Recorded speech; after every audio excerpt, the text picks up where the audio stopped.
Écoutez, les talibans sont entrés dans Kaboul et dans certains quartiers de la capitale, il y a des échanges de tirs. On voit aussi, puisque là je me trouve à l'ambassade de France, puisque l'ambassade est en train d'évacuer les ressortissants français.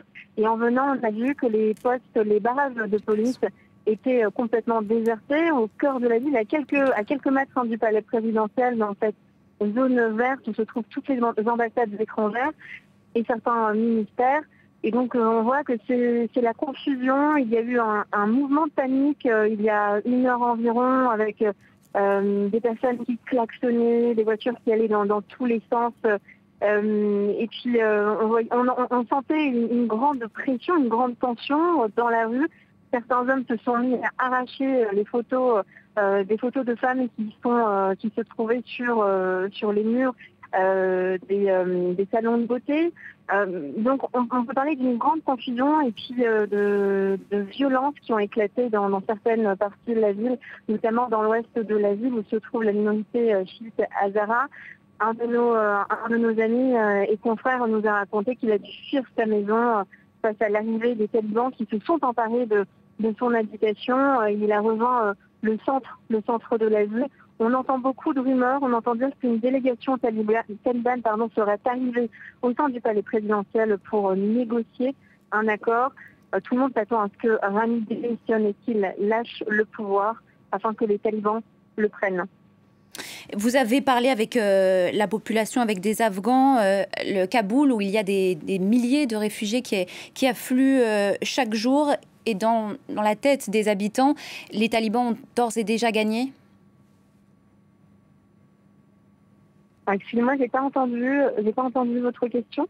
Vous êtes à Kaboul, vous avez pu avoir des échanges, des contacts avec les habitants, avec des réfugiés qui affluent chaque jour à Kaboul. Quel est leur état d'esprit? Est-ce que pour eux, les talibans se sont d'ores et déjà emparés du pouvoir? Oui, clairement.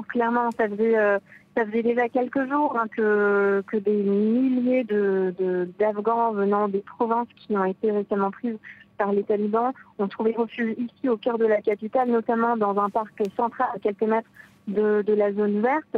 Et la population est terrifiée. Ces personnes-là, ces réfugiés, ont vécu les violences atroces dans les provinces. Ils sont venus à Kaboul en espérant trouver un îlot de paix. Et finalement, on a vu déferler cette vague talibane dans un laps de temps très très court. Ils se sont emparés de larges parties du territoire à une vitesse folle et cela a surpris tout le monde. Et c'est vrai qu'hier, en allant dans ce parc à la rencontre justement de ces déplacés internes, de ces milliers de familles, eh bien, elles disaient être effrayées de voir les talibans arriver dans Kaboul et apporter avec eux la violence.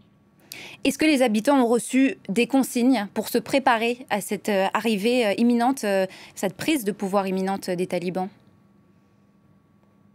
Non, aucune. Il n'y a eu aucune communication. Hier, Ashraf Rani a fait une allocution, s'est adressé à la nation et tout le monde s'attendait à ce qu'il annonce sa démission. Tout le monde espérait qu'il annonce sa démission pour que les talibans s'emparent de la ville de façon pacifique. Au lieu de cela, Ashraf Rani a annoncé des consultations en vue de parvenir à des discussions de paix et une résolution politique. Et bien sûr, il a déçu toute la population qui s'attendait plutôt à ce qu'il prenne une décision jugée sage, c'est-à-dire de se retirer, de capituler. Tout le monde s'attend maintenant à ce qu'il le fasse aujourd'hui, vu que les talibans marchent dans Kaboul.